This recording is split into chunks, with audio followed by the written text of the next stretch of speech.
हे बापा त्यांना क्षमा कर.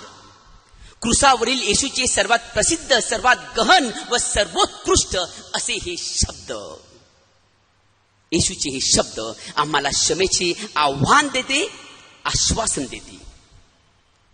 देवपुत्राला वेदना झाल्या, यातना झाल्या, तरीही त्याच्या तोंडातून क्षमेचे शब्दच बाहेर पडले.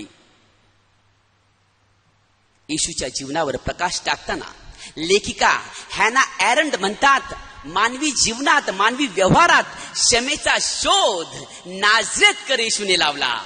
क्षमेचा शोध नाझरेतकर येशूने लावला. Forgiveness is a power that wipes out the past, cheers up the present and brightens the future. क्षमा ही एक अशी शक्ती आहे जी भूतकाळातील सर्व गोष्टी मिटवते, वर्तमानाला आनंदित करते आणि भविष्य उज्ज्वल करते. हे आपण उधळ्या पुत्राच्या दाखल्यात पाहिले आहे. क्षमेचा क्षण म्हणजे उत्सवाचा सण, क्षण आनंदाचा क्षण. Moment of forgiveness is the moment of celebration, moment of joy. Hannah Arendt पुढे म्हणतात, क्षमेचा मार्ग तारणाच्या मार्गाकडे नेतो. थोडक्यात क्षमा तारणाचे कारण आहे. येशूच्या संपर्कात आल्यामुळे आंधळे पाहतात, लंगडे चालतात आणि कुष्ठरोगी शुद्ध होतात. क्षमा करण्याच्या शक्तीमुळे ते शुद्ध झाले आहेत, त्यांचे तारण झाले आहे. क्षमा करण्याच्या शक्तीमुळे ते शुद्ध झाले आहेत आणि त्यांची तारण झाली आहे. संत लूकच्या शुभ वर्तमानात आपण पाहतो की इस्रायली स्त्रिया रडतात, कारण त्यांच्यातील अपराधीपणाची भावना त्यांचा छळ करीत होती. कारण त्यांच्या डोळ्यात देखत एका निष्पापी व्यक्तीचा बळी घेतला जात होता. येशूला शारीरिक छळाबरोबर मानसिक छळास देखील सामोरे जावे लागले. शारीरिक छळाने त्याच्या शरीराला वेदना झाल्या होत्या, तो जखमी झाला होता, क्रुसाचे ओझे पेलवेन असे झाले होते. मानसिक छळ जे त्याचे होते त्यांनीच दगा दिला होता. एकाने त्याच्या थाळीत हात घालून त्याचा विश्वासघात केला, त्याला फक्त 30 नाण्यात तोलले. दुसऱ्याने त्याला नाकारले तर बाकी सर्वांनी धूम ठोकली. तो एकटा ह्या संपूर्ण छळास धीराने सामोरे गेला. शरीराने थकला भागलेला येशू मनाने मात्र खंबीर व निडर होता. मानसिक दृष्ट्या भक्कम आणि ठाम असलेल्या येशूने आपल्या क्रुसावरील मरणा अगोदर सर्वांना क्षमा केली. हे बापा त्यांना क्षमा कर. जे विश्वासास पात्र नव्हते त्यांचे विश्वास पात्र ठरवले. अपात्र पेत्र पात्र ठरतो ख्रिस्ताच्या कार्यासाठी. अपात्र पेत्र पात्र ठरतो ख्रिस्ताच्या कार्यासाठी. हीच आहे येशूची महानता. पुनरुत्थानानंतर येशूने आपल्या शिष्यांस असे नाही विचारले की तू मला टाकून का पळालास, तू मला का नाकारलेस. त्याने शिष्यांना असे नाही विचारले की तुम्ही मला एकट्याला टाकून का गेलात. त्याने एका देखील शिष्यास जाब विचारला नाही. येशूने भूतकाळात घडलेल्या घटना व त्या घटनेतील व्यक्तींस क्षमा केली होती. जर तुम्ही भूतकाळात घडलेल्या घटनांस व त्यातील व्यक्तीस क्षमा केली नाही तर तुम्ही भूतकाळाचे गुलाम बनता. If you don't forgive and forget the past, you will become a slave of the past. पुनरुत्थानास इंग्रजीत रेझरेक्शन हा शब्द वापरला जातो. रेझरेक्शन म्हणजेच to rise above. To rise above. When you rise above your weaknesses, your failures, your troubles, and especially your past, only then in a real sense we can participate in the gift of resurrection. We can experience resurrection in here on earth. तरच खऱ्या अर्थाने आपण पुनरुत्थित होतो.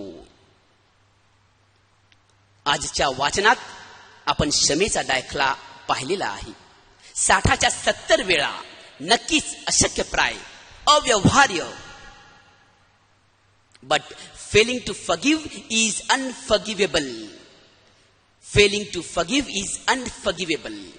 माफ करण्यास चुकणे ही चूक माफ न करण्या इतकी गंभीर आहे.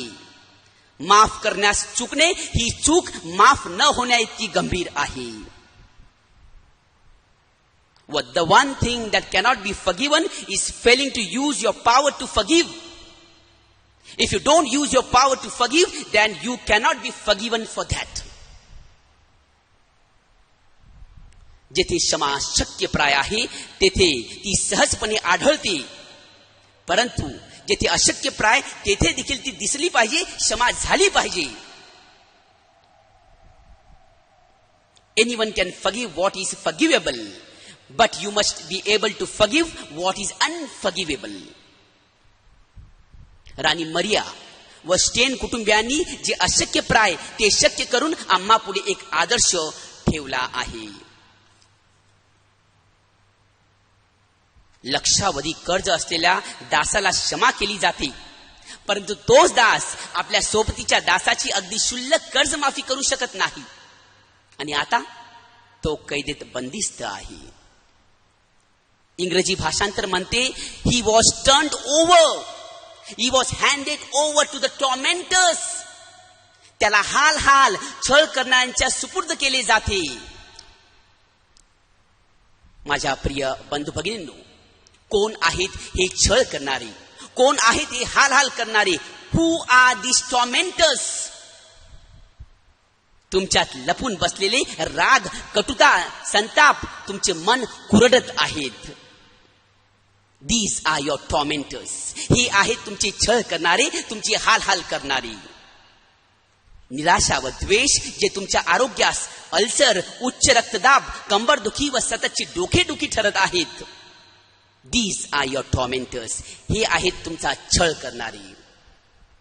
रात्रभर जागरण करायला लावून विचारांची चक्र पंखांच्या पात्यापेक्षा जास्त वेगाने गरगर फिरायला लावणारे, ते आहेत तुमचा छळ करणारे.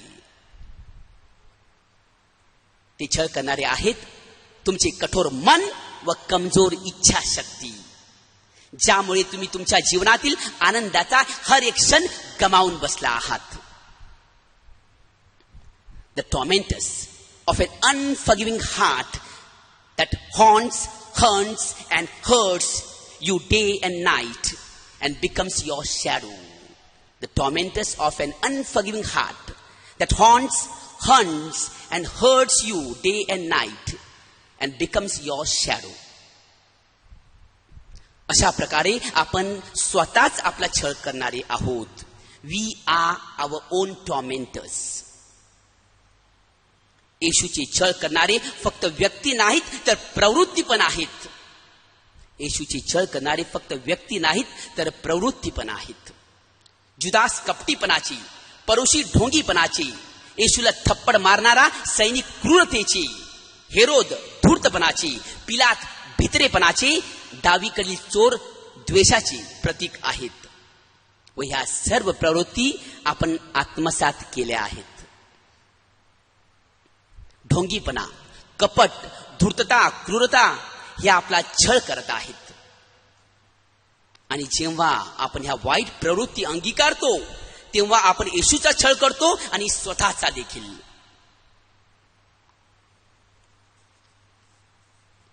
आपला शत्रू बाहेर नाही तर आपल्या आत दडलेला आहे. आपला सर्वात मोठा शत्रू आपला अहम, गर्व आहे. द्वेष, राग आपल्याला आतून कमजोर बनवत असतात. आपण स्वतःला क्षमा केलेली नसते, म्हणून आपल्याला आपल्या शत्रूस क्षमा करता येत नाही. आपण स्वतः आपला शत्रू आहोत. प्रथमतः स्वतःला क्षमा करण्याची गरज आहे. तुमचा छळ स्वतःकडूनच होत आहे हे ध्यानात ठेवा, लक्षात ठेवा. ज्या क्षणी तुम्ही स्वतःला क्षमा कराल त्या क्षणी तुमचा छळ होणे बंद होईल. शेवटी लुईस मिरस म्हणतात, क्षमा करणे म्हणजेच कैद्याला मुक्त करणे. क्षमा करणे म्हणजेच कैद्याला मुक्त करणे, आणि तो कैदी मीच आहे. To forgive is to set a prisoner free. and discover that the prisoner was me. To forgive is to set a prisoner free and to discover that the prisoner was me.